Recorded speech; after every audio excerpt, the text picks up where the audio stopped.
Bismillahirrahmanirrahim. Assalamu alaikum. Question number 5 is: you are the owner of XYZ company and you must compute your company's profit and loss quarterly. Prepare a profit and loss statement for your imaginary firm using MS Excel. इस question में हमने profit and loss के लिए statement एक develop करनी है MS Excel में। जो हमने प्रीवियसली इस चैप्टर में जो भी टेक्निक्स पढ़ी है उनको यूज़ करते हुए आपने एक कंपनी का नाम सपोज़ करना है जो कि कोई भी हो सकता है। यहाँ पे मैंने फ़िलहाल XYZ कंपनी सपोज़ की हुई है जो कि ऑलरेडी मैंने एक प्रॉफिट एंड लॉस की मैंने स्टेटमेंट बनाई हुई है। एंड देन आपने उसके लिए ईयर लिख देना है जिस ईयर के लिए आपने बनानी होगी। Title is quarterly profit and loss statement basics, then company name XYZ company limited, reporting 2002 year. First one is revenue. Gross revenue means के आपके पास इनकम कितनी है। The revenue means the money generated from normal business. एक business आप कर रहे हैं, कंपनी है आपकी, उससे आपके पास इनकम कितनी जनरेट आपके पास हो रही है।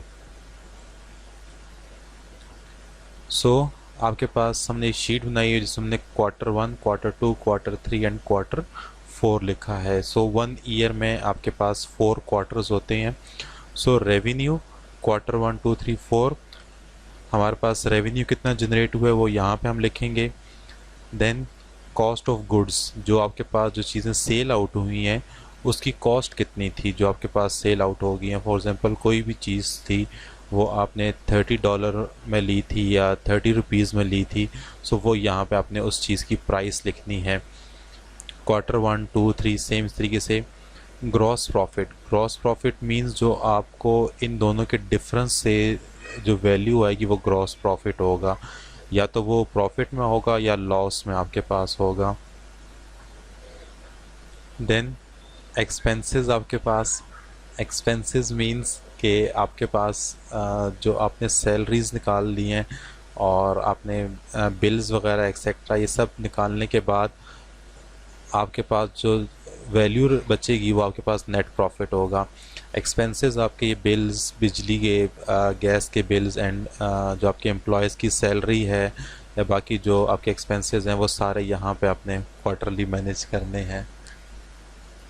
और लास्ट में आपका नेट प्रॉफिट कैलकुलेट होगा। फॉर एग्जांपल यहाँ पे हमारे पास ग्रॉस रेवेन्यू हम 30 लिखते हैं, हमारे पास फ़िलहाल ग्रॉस प्रॉफिट 30 ही आ रहा है। कॉस्ट ऑफ गुड्स अगर हम लिख देते हैं कि हमारे पास $20 में था, ग्रॉस प्रॉफिट हमारे पास 10 अब आ गया। इन दोनों का हमने डिफरेंस फाइंड आउट किया हुआ। यहाँ पे आपको फाइंड हो रहा होगा B8 माइनस B11, इनका डिफरेंस हमारे पास आ गया। देन आपके पास एक्सपेंसेस, फॉर एग्जांपल बिजली के बिल, एम्प्लॉयज़ की पेज एक्सेट्रा, वो हम कह देते हैं $5 सपोज़।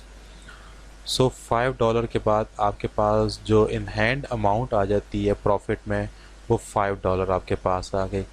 इन केस यहाँ पे आपके पास ज़्यादा अगर हो जाता है, फॉर एग्जांपल आपके पास 28 कॉस्ट थी और आपके पास एक्सपेंसेस 5 थे, net profit of bracket it's means ये माइनस में आपके पास आ गया है। इन सब को हम रुपीज़ में भी कैलकुलेट कर सकते हैं। उसके लिए जो हमारे पास मेथड है वो सेम है कि आपने इनको सिलेक्ट कर लेना है,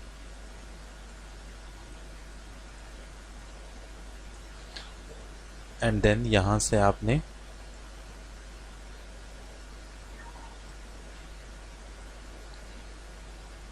इनको रुपीज़ में कर लेना है, पाकिस्तानी रुपीज़।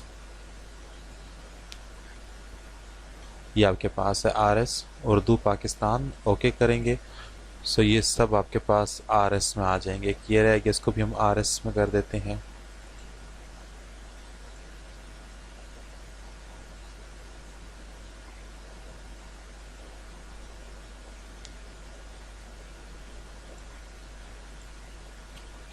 अब आपने इसमें अपना रेवेन्यू फॉर एग्जांपल 30,000, आपके पास प्रॉफिट भी सेम, और जो आपके पास कॉस्ट ऑफ गुड्स थी वो आपके पास जो सोल्ड हुए हैं उनकी कॉस्ट क्या थी वो हम लिख देते हैं 20,000।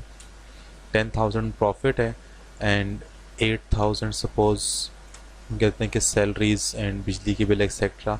सो लास्ट में आपके पास 2000 रुपीज़ प्रॉफिट में आए हैं। अगर हम इसी को इंक्रीज़ कर देते हैं कि 11,000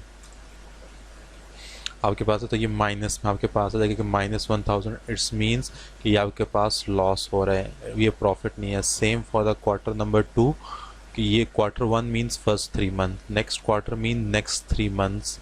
सो यहाँ पे भी सेम इस तरीके से आप लिख सकते हैं 40,000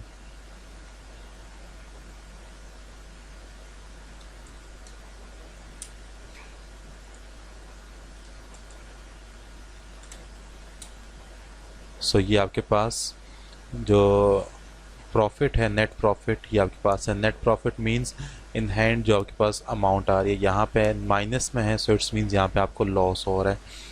सो ये शीट जनरेट किस तरीके से हुई है, सिंपल आपके पास मेथड है। मैं इसको न्यू शीट में आपको सिखा देता हूँ। सो सबसे पहले आपने ये सब चीज़ लिखनी है, क्वार्टरली प्रॉफिट। सो आप यहाँ से हम इसको, यहाँ पे जब आप इसको टाइप करेंगे, सो ये आपने लिखा और इसको आप मर्ज कर दें सेल को, ये मर्ज एंड सेंटर आपके पास, एंड देन आप इसका साइज इंक्रीज कर दें and make it bold. Next one is आपके पास कंपनी नेम, आपने इसी तरीके से इसको कॉपी करके जिस तरह मैंने ऊपर वाला किया सेम इस तरीके से ही। रेवेन्यू ये किस तरीके से आपके पास जनरेट होगा, हम इसको सिर्फ कॉपी कर लेते हैं, ओनली वैल्यूज़। सो ये आपके पास वैल्यूज़ आई हुई हैं।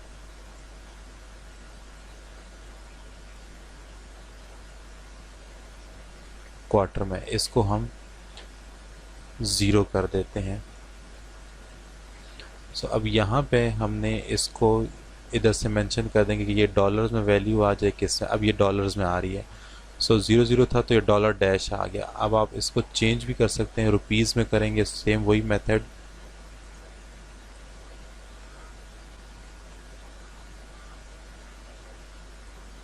सो ये आपके पास RS में हो जाएगा।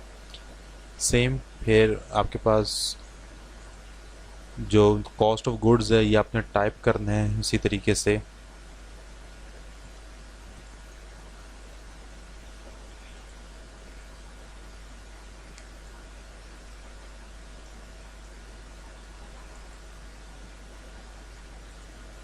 Then next profit,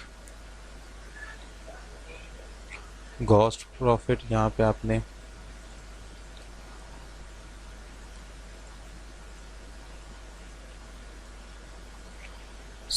gross profit के लिए हमने जो फार्मूला यूज़ किया था वो आपके पास था कि revenue minus total cost. So हम लिखेंगे first equal, then this sale minus this one. So आप जैसे इसको एंटर करेंगे, सो यहाँ पे इसकी वैल्यूज़ आपके पास आ जाएंगी, एंड इसको आप ड्रैग आके करेंगे, सो या आपके पास बाकी वैल्यूज़ भी कैलकुलेट हो जाएगी। फॉर एग्जांपल यहाँ पे आपने 10 लिखा, सो नीचे उसकी वैल्यू आ गई, और 5 आपके पास था, सो ये ग्रॉस प्रॉफिट 5 आपके पास रह गया। सेम फॉर द एक्सपेंसेस, इसमें कोई फार्मूला नहीं लगा हुआ था, हमने मैनुअल एंटर की थी वैल्यूज़।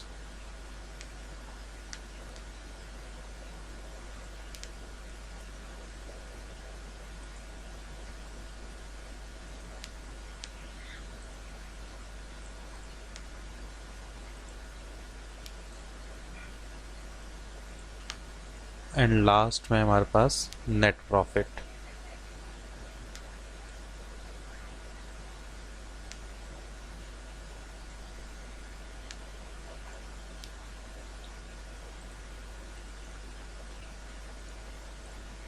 सो नेट प्रॉफिट हमारे पास किस तरह कैलकुलेट हुआ था, हमने जो ग्रॉस प्रॉफिट था उसमें से माइनस किए जो टोटल एक्सपेंसेस हमारे पास हैं। So first put the equal sign, then gross profit minus this one.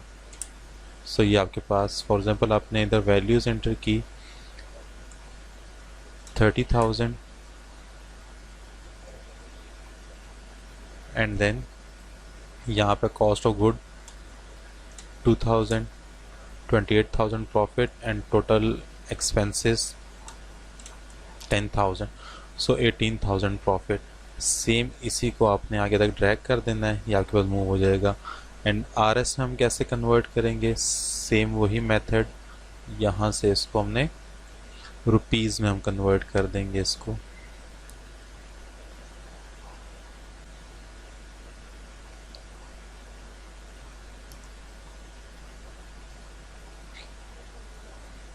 Okay, सो ये आपके पास, सो यहाँ पे आपके पास में 00 भी आ रहा है, it's means rupees and then पैसा। सो आप इसको रिड्यूस कर सकते हैं, यहाँ से आप करेंगे तो ये रिड्यूस हो जाएगा। Same for this. सो इस तरीके से अगर आपने इंक्रीज़ करना है तो आप इंक्रीज़ भी कर सकते हैं एंड डिक्रीज़ भी कर सकते हैं। सो इस तरीके से देन आप इसके फिर बाकी कलर शलर जिस तरह आपने चेंज करने हैं, कलर्स अप्लाई कर सकते हैं and make an attractive profit and loss statement आप इस तरह का एक बना सकते हैं। So this is the simple profit and loss statement. So जो लेटेस्ट आपके पास updated profit and loss statements हैं वो नेट पे भी अवेलेबल होती हैं, और यहाँ पे भी जो ऑफिस 365 है उसमें भी बिल्ट इन अवेलेबल हैं। जब आप न्यू पे जाएंगे सो यहाँ पे कुछ टेम्पलेट्स अवेलेबल हैं, तो जब यहाँ पे आप लिखेंगे प्रॉफिट,